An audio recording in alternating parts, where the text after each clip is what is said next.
Jesús, Espíritu Santo, gracias por ser tan grande, tan bueno. Gracias por estar con nosotros en esta alabanza. Gracias por estar con nosotros en esta intercesión. Gracias porque has mostrado tu gloria, hemos sentido tu presencia, Señor. Así que rogamos que te glorifiques por medio de esta predicación, que sean tus palabras y que la gloria sea únicamente para ti, únicamente para ti. Queremos sentir tu gloria, tu presencia. Queremos que hables a nuestros corazones tus palabras de sabiduría, de ternura, de amor.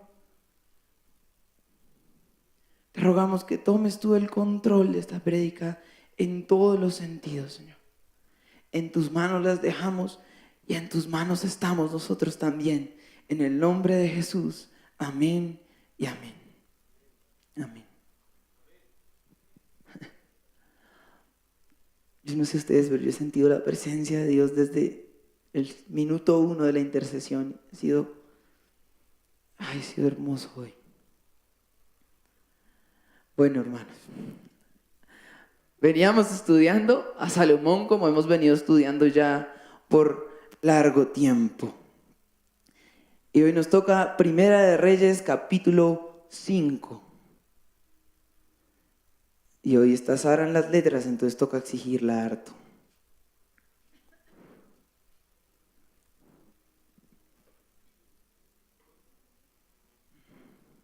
Primera de Reyes, capítulo 5. Y para ponernos en contexto, venimos de hablar de Salomón, de cómo pide sabiduría, cómo obtiene sabiduría, de cómo pone a servir a aquellos que amaron a su padre y siguieron a su padre, y cómo le concede el Señor tener paz en su reino, como era escogido del Señor y el Señor lo había puesto por rey a pesar de no ser el mayor.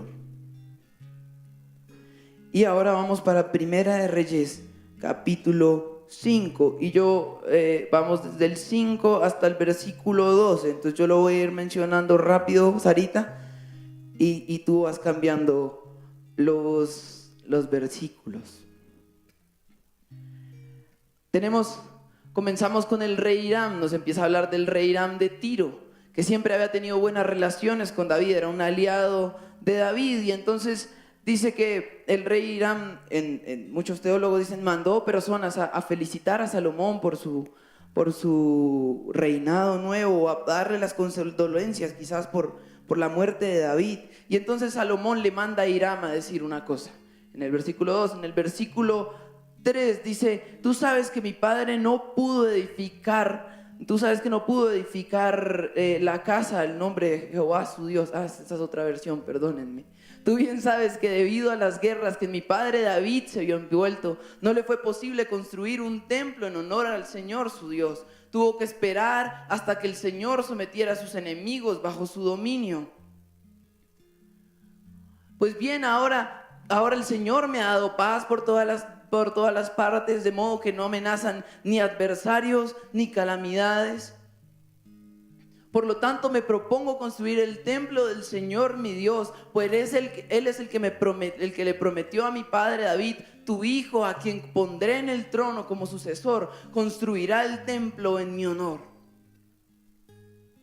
Ahora pues, ordena que se talen para mí cedros del Líbano, y mis obreros trabajarán con los tuyos, y yo te pagaré el salario que determines para tus obreros. Tú sabes que no hay entre nosotros quien sepa talar madera tan bien como los sidonios.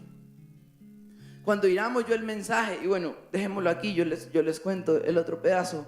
Dice que el rey Hiram escucha el mensaje y dice, alabado sea el Señor, porque le ha dado a David un hijo sabio para tener al pueblo de Israel. Entonces el rey Hiram le devuelve y le dice, claro, no te preocupes, yo te daré todo lo que necesites, mandaré a talar los árboles y yo mismo te los llevaré a través del mar, porque cuando uno ve el mapa, Israel queda un poco más abajo y Tiro, que es la ciudad del rey Hiram, queda un poco más arriba y se conectan por medio del mar. Y entonces él dice, yo te las envío y tú las recoges, dime dónde las recoges y solo es que llegues a recogerlas. Y en el versículo 10 dice que dio pues Hiram a Salomón toda la madera de cedro y de pino que deseaba. Y a cambio Salomón lo que le entregaba a él era una cuota. En el 11 y en el 12 dice: año tras año le entregaba 20,000 cargas de trigo y 20,000 medidas de aceite de oliva. Y dice en el 12 que entonces hubo paz entre ellos dos. Y bueno, pensemos en lo que estamos viendo aquí. Para comenzar, simplemente estamos viendo algo que es muy simple y que nos lo muestran en las películas todo el tiempo, y es un pacto entre aliados, un pacto entre reyes. Pero quiero que no nos concentremos tanto en el pacto o en cómo se hizo el pacto, sino el corazón de Salomón detrás del pacto. Tiro era una ciudad que quedaba en el Líbano, y era una ciudad que era rica en pinos, en cipreses y en árboles. Y los artesanos de madera de Tiro, los sidonios, eran hombres muy capaces, mucho más capaces que los de Israel. Y Salomón sabía esto. Por eso, al contactarse con su amigo, pues también quería ser amigo de él y que hubiera paz entre los dos. Pero él anhelaba, Salomón estaba para construir el templo del Señor, y él anhelaba la mejor madera que pudiese conseguir en toda la región, la mejor madera que él pudiese entender. Y muchos teólogos y personas tanto apoyan como critican. Algunos dicen: ¿cómo es posible que el templo del Señor fue ayudado a construir por paganos? Porque los sidonios no creían en Dios, eran hombres de dioses ajenos. Pero el corazón de Salomón detrás de todo esto era conseguir absolutamente lo mejor para el templo del Señor. Ahora, el rey Hiram le dice: yo mismo te lo mando por barco. Y es que Tiro era una ciudad costera, y al ser costera los sidonios eran muchos mejores navegantes que los israelitas. Entonces era mucho más seguro que ellos llevaran la madera ya trabajada por los grandes artesanos en los barcos y se los entregaran a los israelitas. Entonces, más o menos el pensamiento en este momento de Salomón es: los mejores árboles que puedo conseguir, los mejores artesanos que puedo conseguir para la madera que va a ser la construcción del templo del Señor. Pero esta conducta de Salomón no era una conducta que haya llegado a raíz de su sabiduría. Yo podría decirles: Salomón era sabio y por eso fue que decidió hacer esto. La verdad es que esta conducta era más bien una conducta copiada, porque era una conducta que venía desde su padre David. Y para eso vamos a Primera de Crónicas 28, 2 y 3. Esta no era una conducta que viniera porque el Señor le dio sabiduría al Señor, no. Esta era una conducta que venía desde su padre David. Esto de darle lo mejor al Señor. Y quiero que vean lo que dice David en estos versículos. Puesto de pie, el rey David dijo: hermanos de mi pueblo, escúchenme. Yo tenía el propósito de construir un templo para que en él reposara el arca del pacto del Señor nuestro Dios y sirviera como estrado para sus pies. Ya tenía todo listo para construirlo, cuando Dios me dijo: tú no me construirás ningún templo, porque eres hombre de guerra y has derramado sangre. El anhelo ferviente de David era construir el templo para su Dios. Y si se dan cuenta, en el versículo 2 dice: ya lo tenía todo listo. Era empezar y le construía el templo al Señor. Pero antes de hacerlo, el Señor me dijo: un momento, tú has sido un hombre de guerra, tú has derramado sangre con tus manos, tú no puedes construir mi templo. Y en el versículo 8, y voy a mencionarlos ahorita, así que pendiente ahí. En el versículo 8, David entonces le ruega a Israel. Primero dice David: el Señor me dijo que Salomón iba a ser el que iba a construir mi templo. Entonces en el versículo 8 le está diciendo a los israelitas, por favor, y es más como un ruego, en donde les dice, manténganse en los mandamientos del Señor para que podamos disfrutar su herencia y podamos dejársela a nuestros hijos, cumplamos sus mandamientos. En el versículo 9 y en el versículo 10 le dice a Salomón, ánimo Salomón, y lo anima a servirle de todo corazón y con buena disposición. Dice, el Señor escudriña todo corazón y discierne todo pensamiento. De ahí venía esa actitud de Salomón. David se lo estaba diciendo desde el principio. Ese es el versículo 9 y 10. En el versículo 11, entonces David ya tenía todo listo. El Señor le había dicho cómo hacer el diseño de los atrios, de las habitaciones. Entonces le dice a Salomón, ven para acá, y le entrega el pórtico del templo, los edificios, los almacenes, las habitaciones superiores, los cuartos interiores, el lugar del propiciatorio. En el versículo 13 le dice, entonces ya no solo basta cómo tiene que construir el templo, sino que qué tiene que hacer cada sacerdote, qué tiene que hacer cada levita, cómo se tienen que turnar, qué utensilios tienen que usar en el momento en el que estén haciendo el sacrificio, todo al pie de la letra, tal y como el Señor lo había dicho. Y yo no sé, pero yo me imagino a David contándole todo esto a Salomón y anhelando haberlo podido ver, mas él no lo iba a ver. Él no era el que estaba llamado a hacerlo. Y seguramente él le decía todo a Salomón lo que tenía que hacer, y se imaginaba en la cabeza aquel templo esplendoroso y los sacerdotes y el momento en el que se levanta y él decía, ay Señor, cómo hubiera yo anhelado poder haber hecho esto. Pero ese era el corazón de David. Del versículo 14 hasta el versículo 18, dice en el versículo 14 que le entrega una cantidad absurda de oro y de plata. En el versículo 15 dice que empieza a pesar y a medir la plata y le empieza a decir cada utensilio cuánto tiene que tener. Empieza a separar: el oro para este candelabro es tanto, el oro para esta mesa es tanto, la plata para esto es tanto, tanto. David deja a Salomón exactamente como lo necesita, y al final dice en el versículo 18, en lo último del versículo 18, le dice que le da el diseño y la carroza en la cual tienen que estar los querubines del arca del pacto del Señor. Y quiero que leamos algo que dice David, y quiero que entienda cómo esta actitud empieza a repercutir de padres a hijos, de padres a hijos, de generación en generación.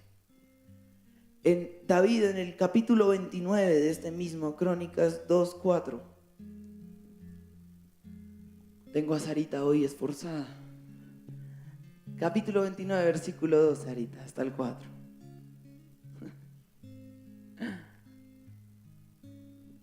Les dice a los israelitas: con mucho esfuerzo he hecho los preparativos para el templo de Dios. He conseguido oro para los objetos de oro, plata para los de plata, bronce para los de bronce, hierro para los de hierro, madera para los de madera, y piedras de onice, piedras de engaste, piedras talladas de diversos colores, piedras preciosas de toda clase y mármol en abundancia. 3. Además, aparte de lo que ya he conseguido, por amor al templo de Dios, entrego para su templo todo el oro y la plata que poseo. 4. 100,000 kilos de oro de Ofir y 230,000 kilos de plata finísima para recubrir las paredes de los edificios. Entonces, yo no sé si usted se está imaginando el nivel de templo que David estaba construyendo. Estamos hablando de que las paredes de los edificios iban a estar recubiertas en plata y en oro. Y la plata que tenía David y todo lo que dejó, y dijo: ¿sabe qué? Es que yo lo entrego, es para el templo del Señor, a mí eso no me importa. Entonces, lo que David anhelaba para el Señor no era poca cosa, pero para nada era poca cosa.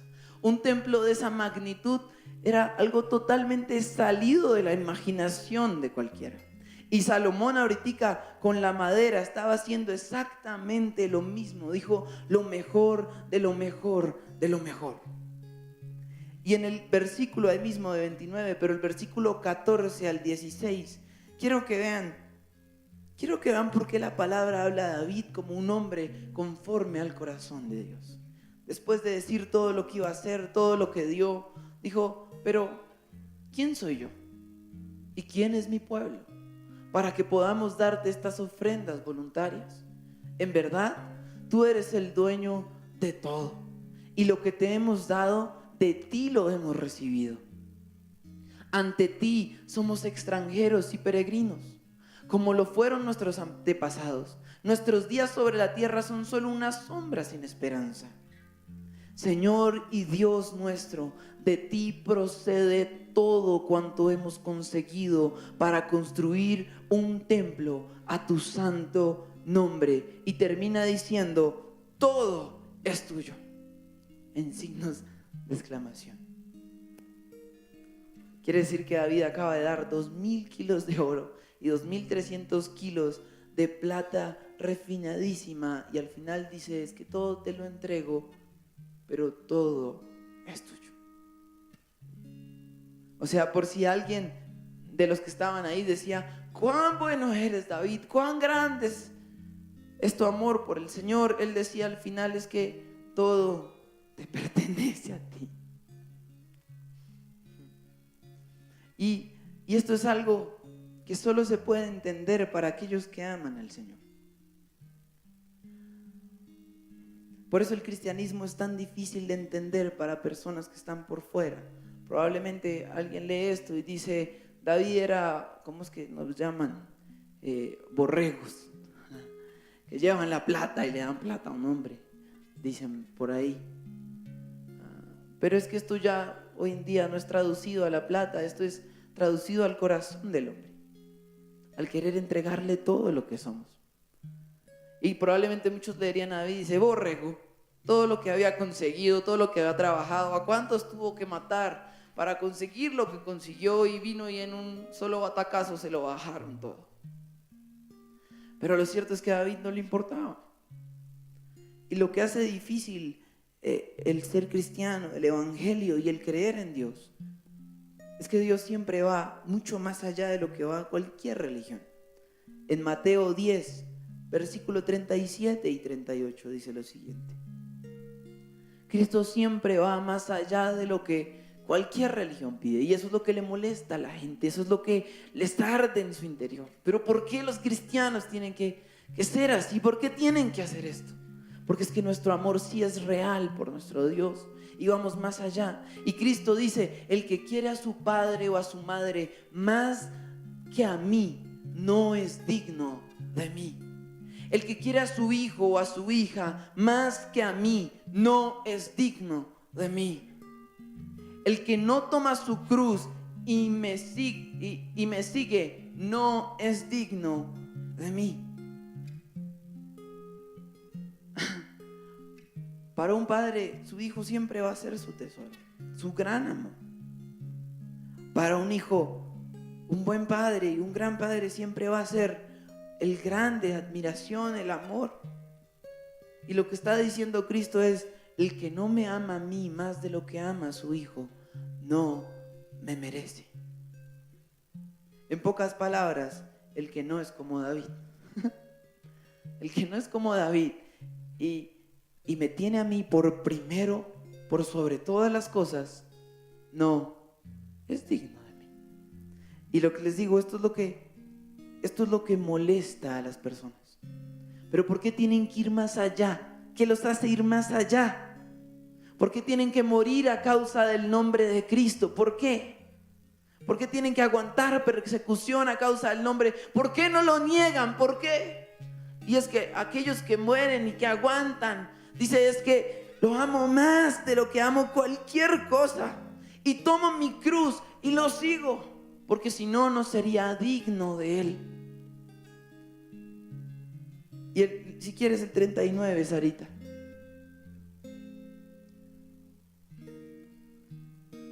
el que encuentre su vida la perderá, y el que la pierda por mi causa la encontrará. Ese es el trasfondo del cristiano. No más en nuestro país, y hoy en día hablamos mucho de los cristianos que mueren en Siria, pero nuestro país tiene un historial de sangre de cristianos derramada una tras otra, tras otra, tras otra.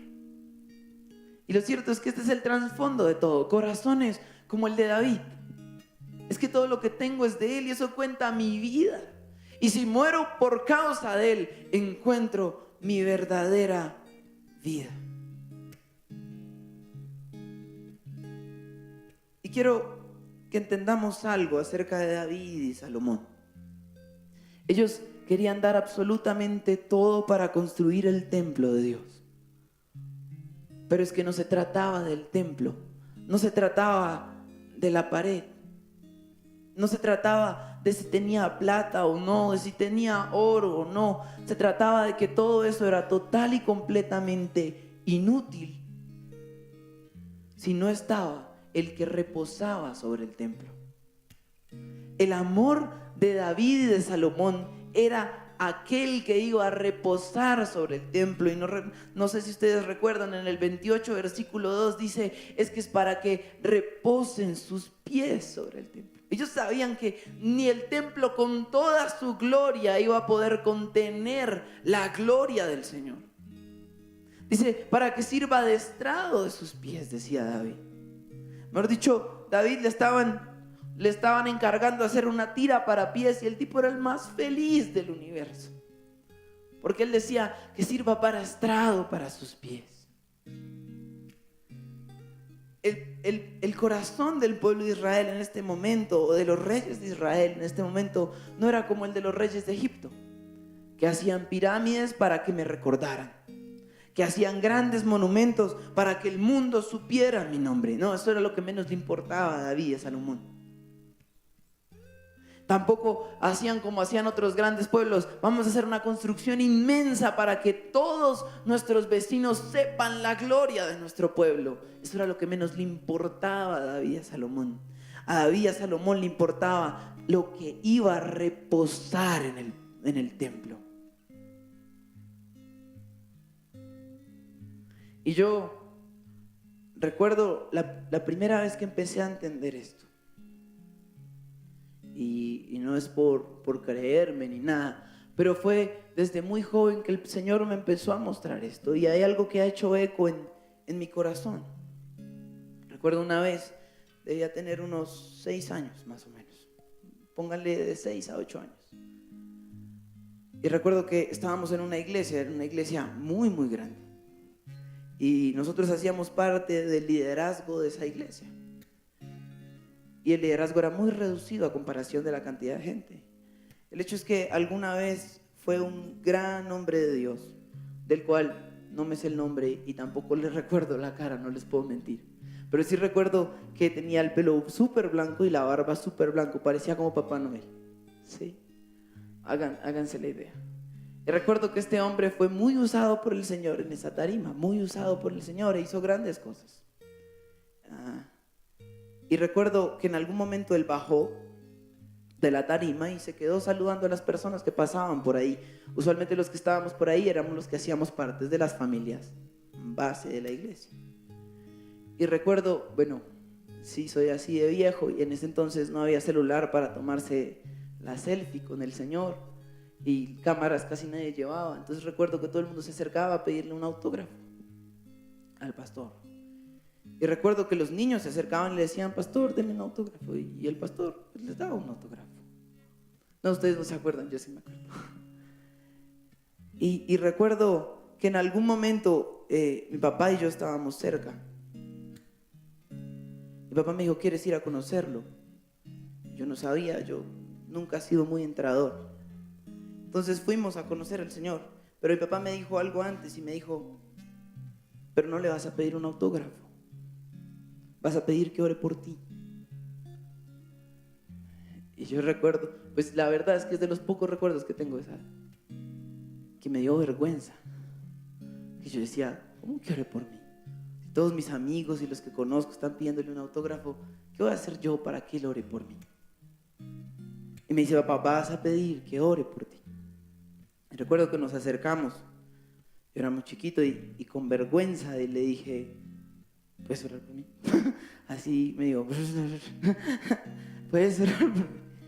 Este hombre me miró y recuerdo que puso sus manos sobre mí. Y no les voy a mentir, no salí volando, no me tambaleé, no me caí, no. Solo puso sus manos sobre mí. No recuerdo qué oración hizo, solo oró y yo me fui con mi papá. Y esto empezó a hacer un eco en mi corazón, constantemente. Y a esa edad yo sabía que yo me había llevado algo mucho mejor que los que le habían pedido el autógrafo. No sabía qué era, pero lo sabía. Y mucho más grande, pues no tan grande, a los 10, 11, que empecé a ver lo que había pasado esa vez y no se me podía borrar de la cabeza. Decía yo, quizás el que lo orara por mí no tenía un mayor significado, porque mi papá hubiera podido orar por mí, yo hubiera podido orar, cualquiera hubiera podido orar y el Señor lo iba a escuchar igual. Pero es que lo que yo vi en mi papá es que él vio mucho más allá del autógrafo, del recuerdo que uno se podía llevar, sino que había algo en este hombre y era el Espíritu Santo que moraba en él. Así como moran usted en mí, la porción que tenía este hombre, el Espíritu Santo, era algo especial y el Señor lo usaba de gran manera. Entonces, como yo quería acercarme a conocerlo, tenía que acercarme persiguiendo lo que hacía valer a este hombre. Y lo que hacía valer a este hombre era el Espíritu Santo que estaba dentro de él. No tenía nada que ver con él.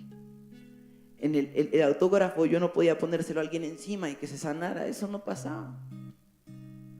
El autógrafo no me lo podía poner yo encima y empezar a ser talentoso y cantar muy bien, eso no iba a pasar. Lo que tenía que haber, lo que yo tenía que perseguir, era lo que hacía este hombre grande. Y lo que hacía este hombre grande era el Espíritu Santo de Dios en él. Él era el templo, pero el Señor estaba habitando en él.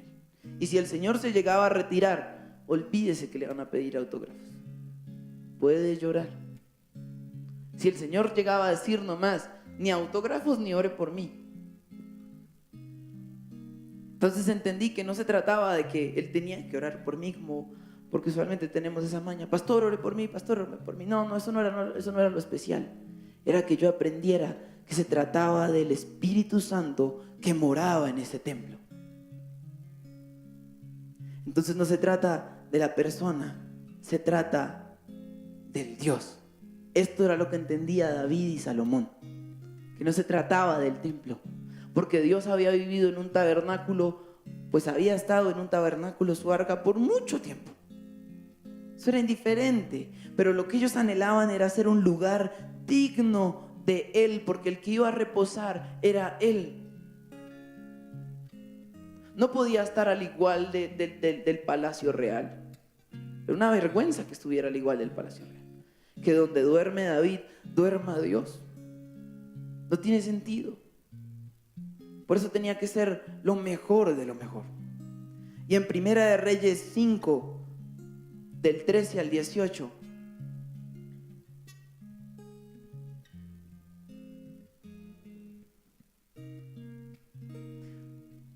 les cuento, el rey Salomón impuso trabajo forzado y reclutó 30,000 hombres de todo Israel. Ese trabajo forzado en ese entonces se llamaba una leva, L-E-V pequeña A.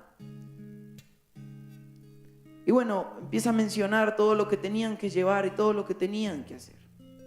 Pero esta leva solo se daba únicamente en tiempos de guerra. Los reyes solo llamaban a leva cuando era guerra.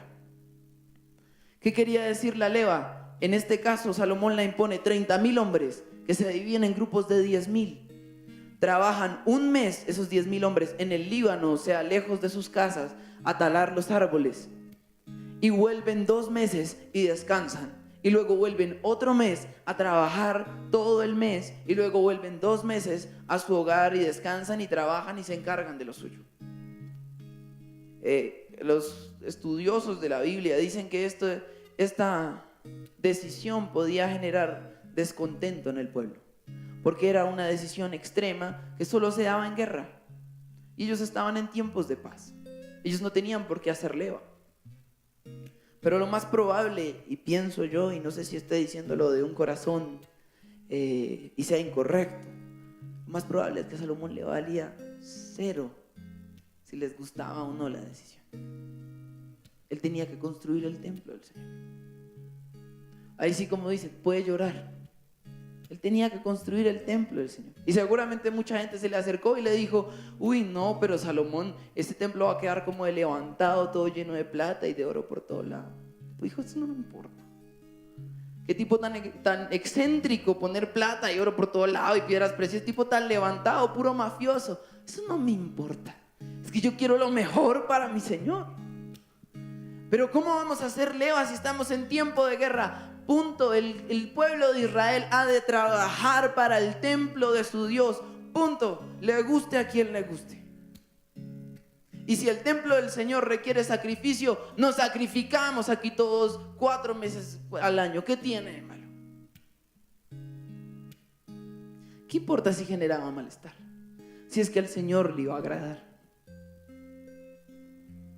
Entonces, el corazón de Salomón y de David los llevó a una disposición absoluta, total y real frente al Señor, en donde le dijeron: es que te dispongo todo lo que tú quieras.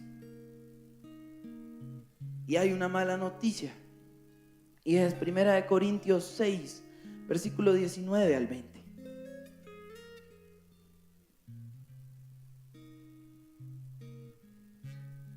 ¿Acaso no saben que su cuerpo es templo del Espíritu Santo, quien está en ustedes y al que han recibido de parte de Dios? Ustedes no son sus propios dueños. Fueron comprados por precio. Por tanto, honren con su cuerpo a Dios. ¿Y por qué les digo que es una mala noticia? Porque lo que Dios demanda de nosotros es la misma disposición de David y Salomón. Una disposición total. Y si ustedes recuerdan lo que era el templo de David, lo que diseñó David y lo que llevó a cabo Salomón, es lo que el Señor espera de sus templos. Y es que el templo era y es el lugar en donde la gloria de Dios se unía con este mundo físico. El templo es y era el lugar en donde el reino de Dios comenzaba a esparcirse. Era ahí el centro, el foco era donde la gloria de Dios tocaba la tierra.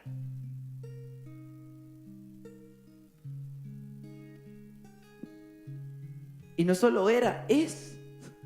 Lo que el Señor nos está diciendo es que somos el templo, somos el lugar en donde la gloria de Dios, el instrumento, el medio en el que la gloria de Dios usa para tocar la tierra. Yo no sé si no hemos dimensionado esto, pero probablemente yo miro mi corazón y digo: Señor, mi corazón tiene todo menos paredes de oro y de plata. Tiene todo menos piedras preciosas por ahí. Hay muchas cosas que yo quisiera limpiar de mi corazón para que Él me dijera: eres mi templo. Entonces la pregunta a la que quiero que lleguemos es, si somos el templo, ¿estamos haciendo lo que Él quiere que hagamos?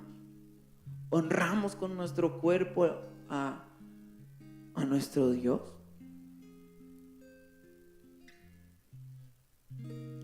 La gente, y les voy a abrir un poco mi corazón en este tema. Esta semana hemos estado hablando mucho en la iglesia porque estamos cuadrando todo el tema de servir en las puertas y bueno, muchas cosas.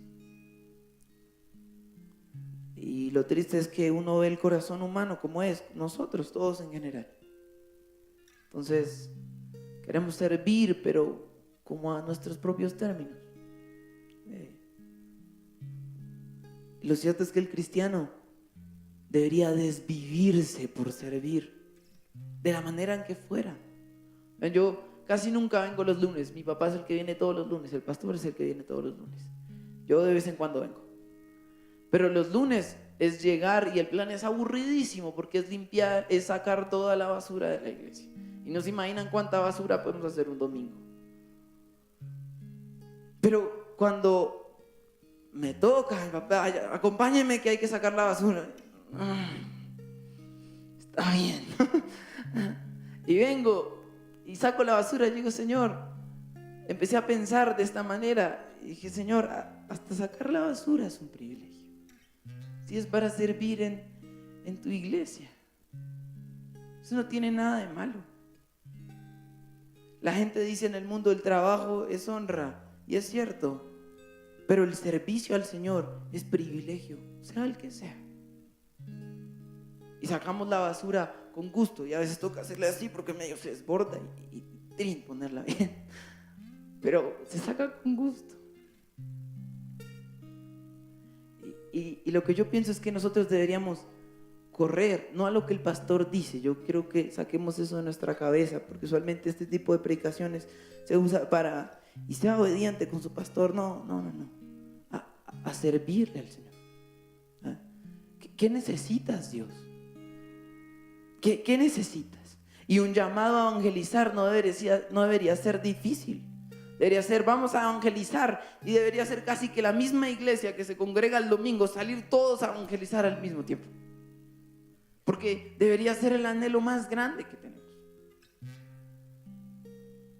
Porque deberíamos ser como David, que dice, Señor, es que todo lo que tengo es tuyo, todo lo que tengo es tuyo, y mi servicio es tuyo, no como yo quiero, no como a mí se me dé la gana, no bajo las personas que a mí se me den la gana, no, porque es tu servicio.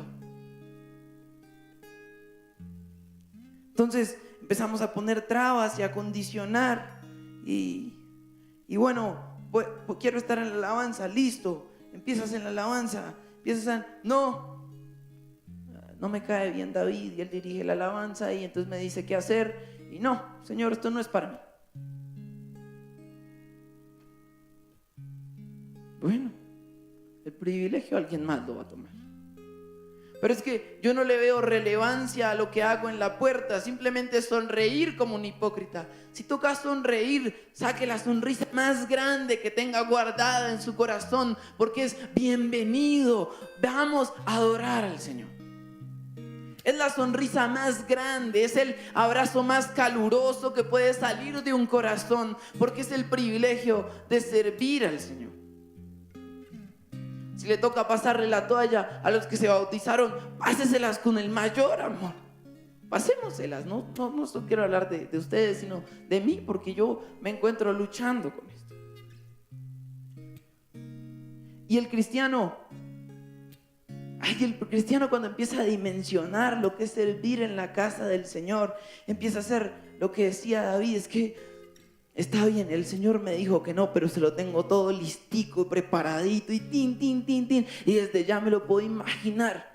Y seguramente David caminaba por donde le iban a poner y decía, aquí va a estar esto, aquí va a estar esto, aquí va a estar. Ese era el anhelo ferviente de David. Ese era el anhelo ferviente. Y les voy a mostrar más o menos, porque me encontré algo en mi casa y me gustó y dije, está buenísimo para la prédica. El cristiano, el verdadero cristiano, me perdonarán por ahí, espiritualmente el verdadero cristiano se ve algo así.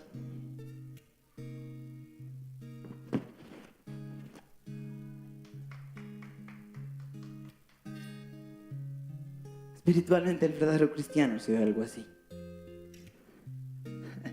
Me perdonan, no me queda.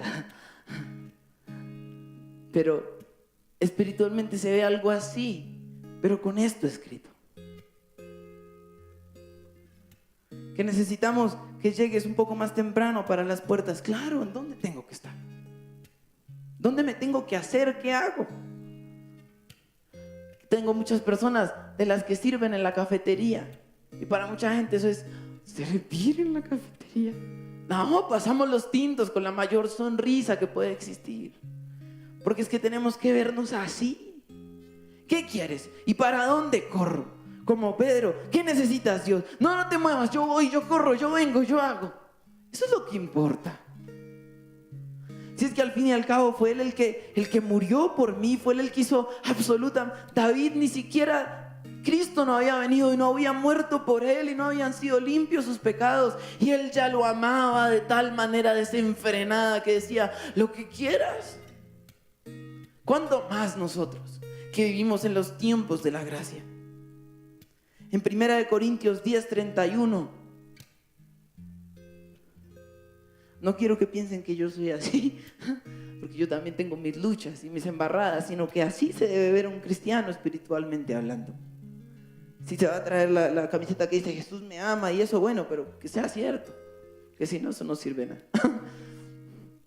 En conclusión, ya sea que coman o beban o hagan cualquier otra cosa, háganlo todo para la gloria de Dios. Amén. Es esto lo que les está diciendo Pablo, es pónganse la camiseta y háganlo todo para la gloria de Dios. ¿Qué importa su gloria? ¿Qué importa si lo recuerdan o no lo recuerdan?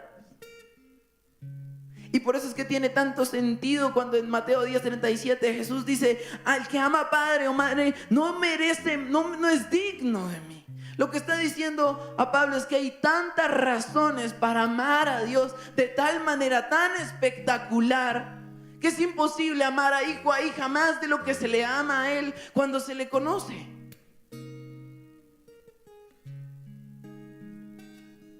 Yo no sé si usted sabía, pero en algún momento el templo, el gran templo de Salomón se destruyó. 400 años después hubo su destrucción y dice que fue, bueno, por muchas cosas que hizo el pueblo de Israel y se pegó a sus tradiciones y muchas cosas. Y dice que el Señor después de un tiempo los vuelve a traer. En el libro de Ageo, en el capítulo 1, versículo 4, dice que ellos se asientan en Jerusalén, vuelven a construir la muralla, empiezan a construir su hogar, pero decían algo: no es tiempo aún de construirle el templo a Dios. No es tiempo aún de construirle el templo a Dios. Ageo 1:4, Sarita. Aún no es tiempo. Y entonces el Señor les dice a través del profeta Ageo: ¿acaso es el momento apropiado para que ustedes residan en casas techadas mientras que esta casa está en ruinas? Y en el versículo 9 les dice lo siguiente. Y bueno, ustedes esperan mucho, cosechan mucho, bueno, eso no es lo menos. ¿Por qué? Y les da la razón por la cual no los bendice y dice: porque mi casa está en ruinas, mientras que ustedes solo se ocupan de la suya, afirma el Señor Todopoderoso. Más adelante les da ánimo y les dicen: empiecen, vayan a los montes, bájenlos, talen los árboles, vuelvan a armarme el templo, que yo estaré con ustedes y mi gloria estará con ustedes, les dice más adelante. Pero entonces el corazón, Dios no había podido encontrar un corazón como el de David y Salomón en esta generación de Israel. Porque aún no es tiempo de construir el templo del Señor. Aún no es tiempo de que yo sirva para el Señor. Aún no es tiempo, aún no es tiempo. Me invitan a la intercesión. Yo no sé orar y eso no sirve de nada. Y aún no es tiempo para mí. Yo aún soy muy malo. Aún no es tiempo. Y entonces el Señor se voltea y dice: y entonces te construyes para ti lo que se te da la gana. Y para mí ni un minuto de tu tiempo. ¿Qué sentido tiene? Si decíamos que para David era una ofensa decir mi casa, ¿cómo se llama? Bueno, mi casa es más grande de lo que es la casa del Señor. Estos hombres y estas mujeres estaban diciendo: el Señor no tiene casa, no importa, yo sí. Palacio, gracias, Tueco. Si para David era una vergüenza que su palacio fuera más grande que el templo del Señor, pues ahí iba a habitar el Señor, y en el palacio dormía únicamente el rey, un simple mortal. Estos hombres y estas mujeres decían: la casa del Señor está en ruinas, aún no es tiempo de armarla. Déjenos terminar los techos de la mía, y le quiero hacer una ampliación aquí, y le quiero poner el baño para la empleada, y le quiero hacer el patio al perro. Y el Señor: ¿qué les pasa? ¿En qué están pensando? Y les repito, no estoy hablándoles de plata, ni de dinero, ni de vainas de esas. Les estoy hablando de corazón. No, yo no puedo, no, lo siento, no, me queda muy difícil, es que el otro día, no, pasó una mosca y me distraje, no alcancé a venir a la iglesia y no alcancé a orar, perdónenme. ¿Qué está pasando? Y cualquier excusa es válida para faltar a un grupo de vida. Es que no es algo pequeño, es construir el templo del Señor.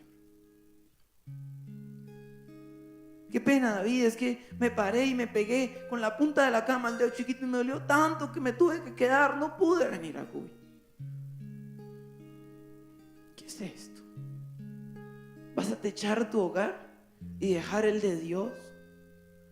Ahora, el techar el hogar de Dios no es ponerle tejas a este templo se va a acabar. Y esto ni siquiera es un templo, es solo un pisos. El techar el hogar de Dios es hacer de mi cuerpo lo que tiene que ser. Por eso en 1 Corintios dice, es que no nos pertenece, le pertenece a Él. El techar el templo de Dios es cuidar espiritualmente de mí mismo y venir y hacer en este mundo lo que Él me llamó a hacer. Al final de Primera de Reyes 5, el capítulo 17 y el 18.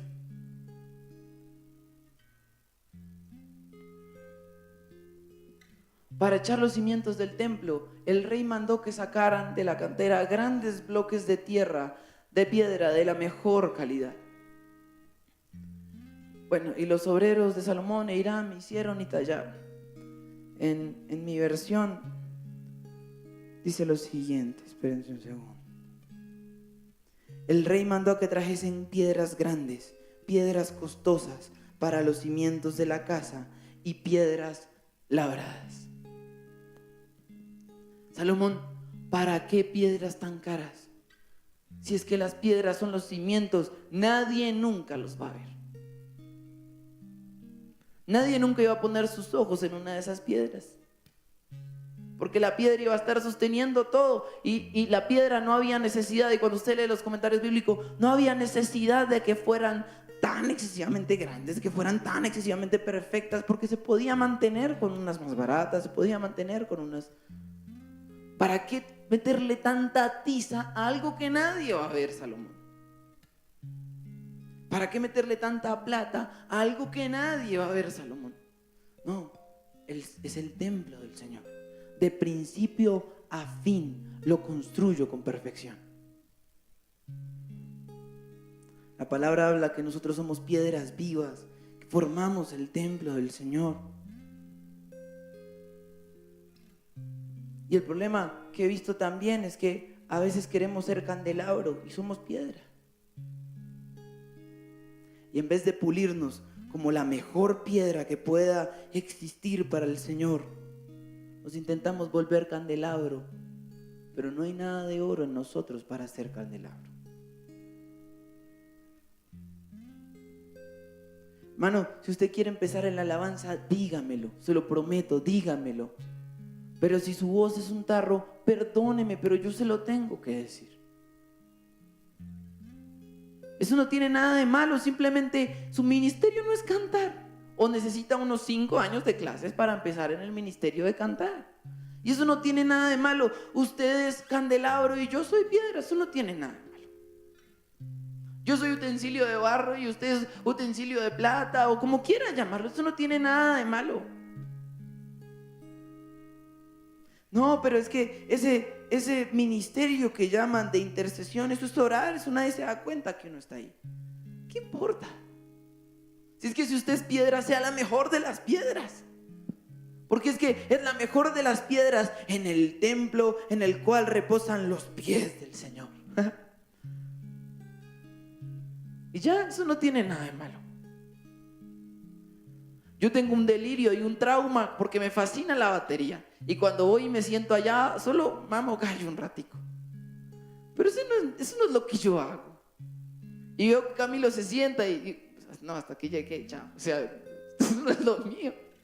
Y yo molesto y le pego y pam, y digo, uy, delicioso sería tocar una alabanza aquí, pero eso no es eso no es lo que Dios me puso a mí a hacer. Ese no es mi llamado. Camilo lo hace muy bien y él lo hace y yo, sí.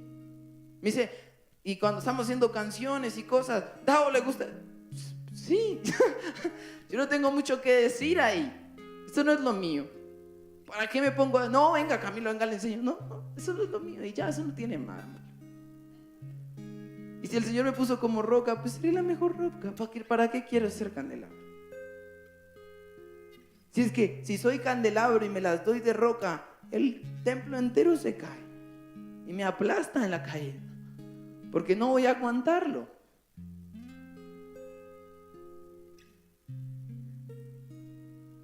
Y si quiero ser candelabro para que la gente me mire y me vea, pues entonces no sirvo de nada.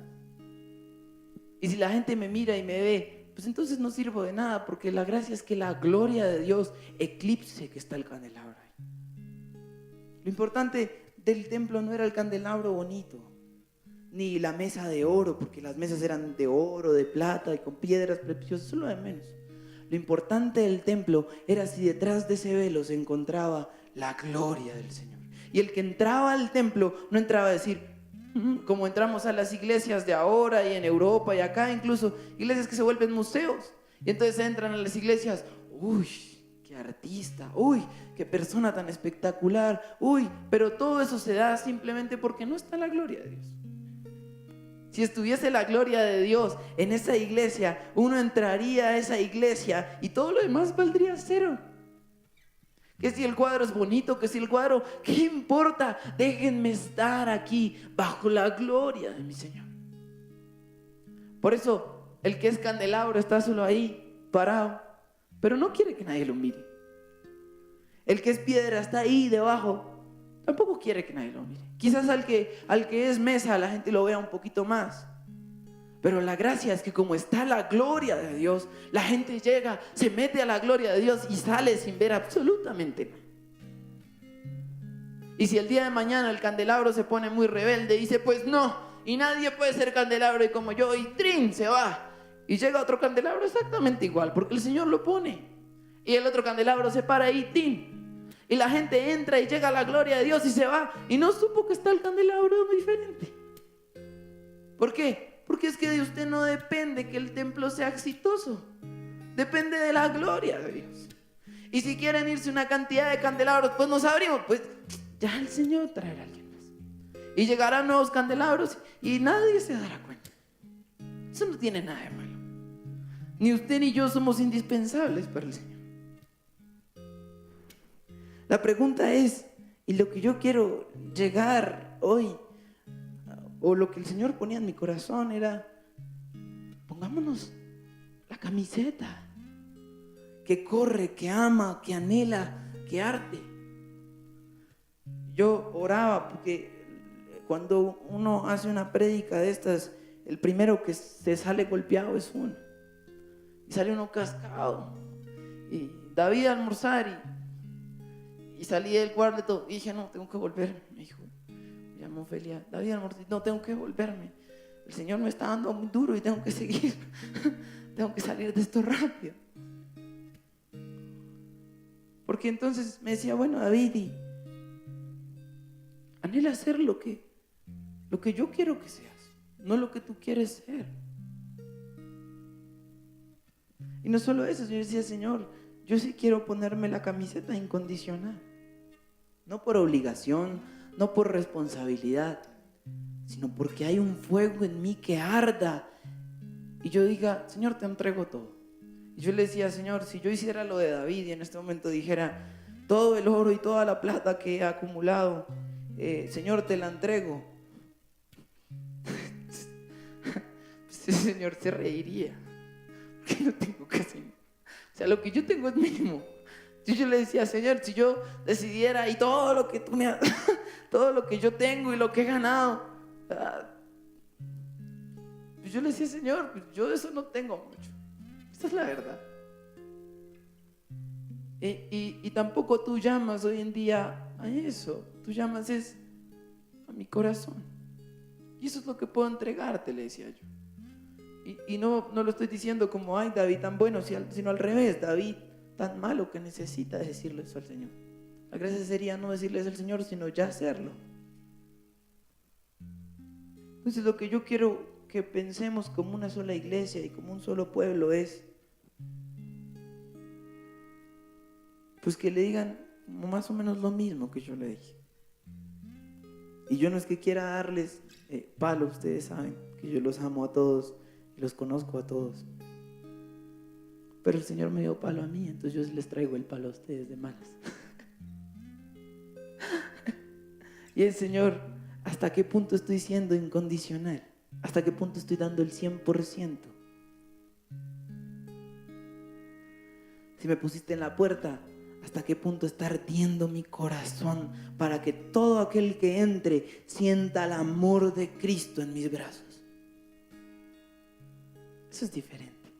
Para que todo aquel que entre sienta el amor de Cristo. Si estoy en el grupo de bienvenida, acomode perfectamente a las personas para que nadie los moleste y disfruten su momento con el Señor. Si estoy en la alabanza, hasta la última nota que sudé la di para la gloria del Señor. Creo que es el corazón que tenía David y que tenía Salomón. Y si estoy en la cafetería y no quiero estar en la cafetería, no importa, aquí voy a ser fiel hasta que el Señor me ponga en donde Él considere que yo esté. Entonces quiero que cierre sus ojos conmigo por un momento.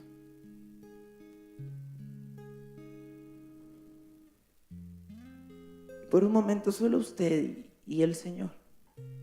Yo no quiero dirigir la oración en este momento, sino que sea usted con el Señor. Dígale, Señor, qué tan incondicional he sido, qué tan fiel he sido.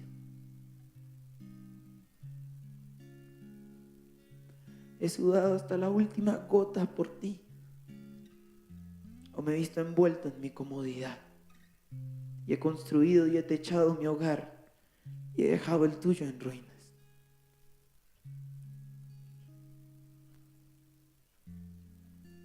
Háblele ahí al Señor.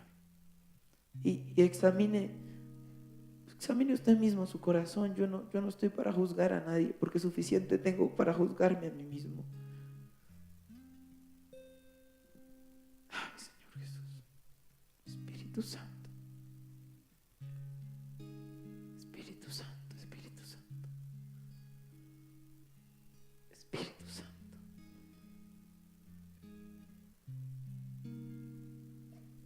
Espíritu Santo, ¿qué es lo que tienes para mí? ¿Qué es lo que aguardas para mí? ¿Qué es lo que tienes que a veces no he sido capaz de tomarlo y creerlo?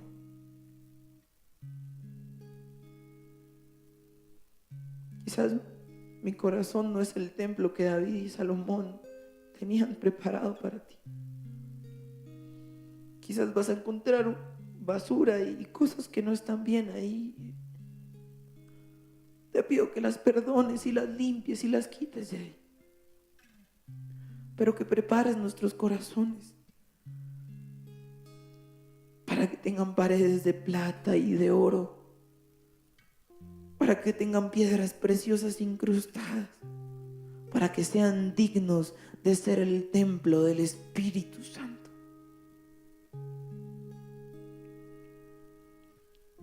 Quizás nos ha faltado, Señor,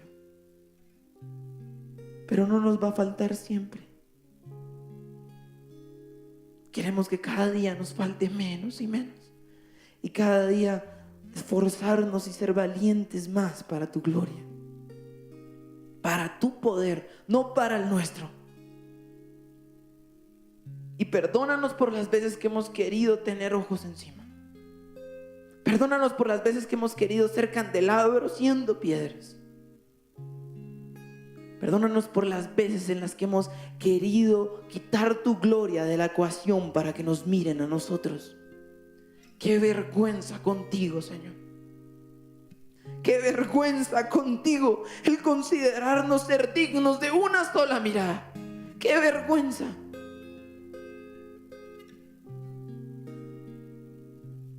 sabiendo que tu gloria es en lo que tiene que la gente poner su atención. ¡Qué vergüenza contigo! Perdónanos. Aquellos que hayamos servido, perdónanos si alguna vez hemos querido resaltar por sobre tu gloria. Perdónanos, perdónanos. Y aquellos que aún no empiezan a servir, pues Señor, pon en nosotros, en todos, el deseo ardiente por construir tu templo. El deseo ardiente por dejar de solo querer recibir y mirar y estar cómodos y empezar a correr la carrera, a techar el templo, a poner la mejor de las maderas, lo mejor del oro, lo mejor de la plata y lo mejor de nosotros, lo mejor de nuestro corazón. Quizás no tenemos mucho que ofrecer, quizás no somos tan talentosos como muchos otros, pero te lo entregamos todo, absolutamente todo. Y si abrazo en la puerta, abrazo con el mayor amor de todos. Y si oro en la intercesión, oro fervientemente por tu gloria, mis hermanos. Y si atiendo en la cafetería, que se vea el amor a través de mí, que se vea el servicio y la amabilidad que tenía Cristo.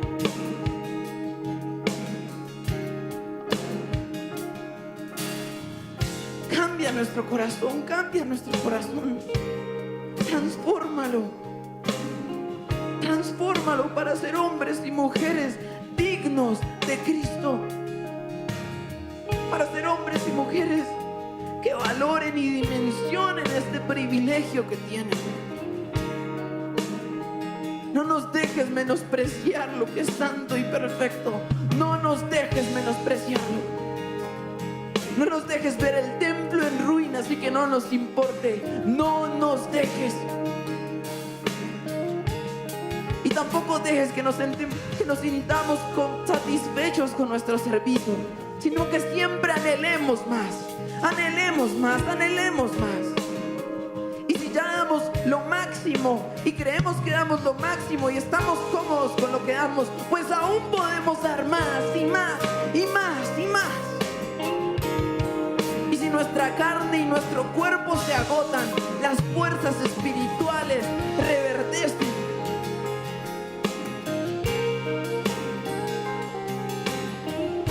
Que no nos agotemos de hacer lo que tú quieres que nosotros hagamos. Que aceptemos tu voluntad perfecta y firme en todo momento. Que entendamos que tus caminos son más grandes que los nuestros. Y que si por orgullo queremos quitarnos de candelabros, tú levantas otro candelabro. Porque somos nosotros los que te necesitamos a ti, tú no a nosotros. Somos nosotros para los que es un privilegio servir a tu gloria.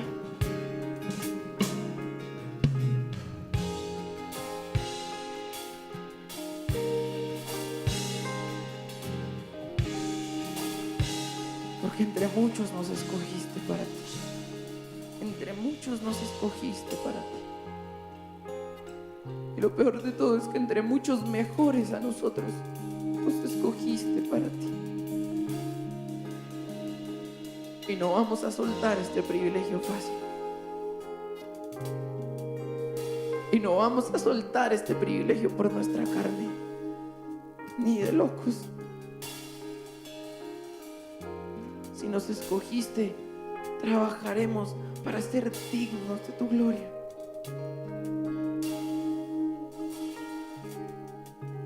Porque no queremos que nadie más tenga el puesto que tú nos has reservado.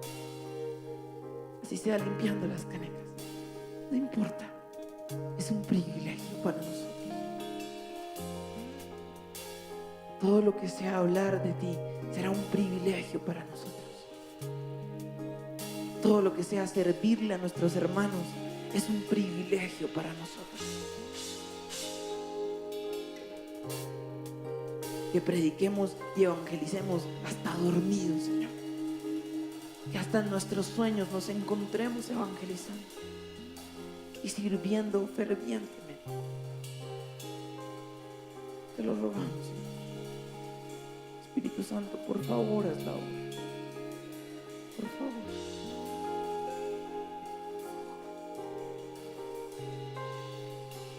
En el nombre de Jesús.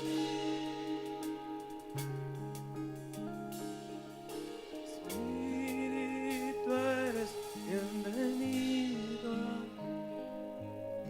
Inunda este lugar y todo en mí tu gloria, Dios, es lo que anhelo.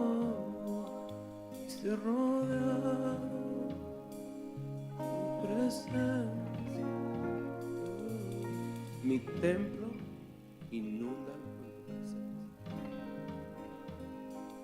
Nuestro templo, inúndalo con tu presencia. Y esta casa, inúndala con tu presencia. Te bendecimos y te exaltamos en el nombre de Jesús. Amén.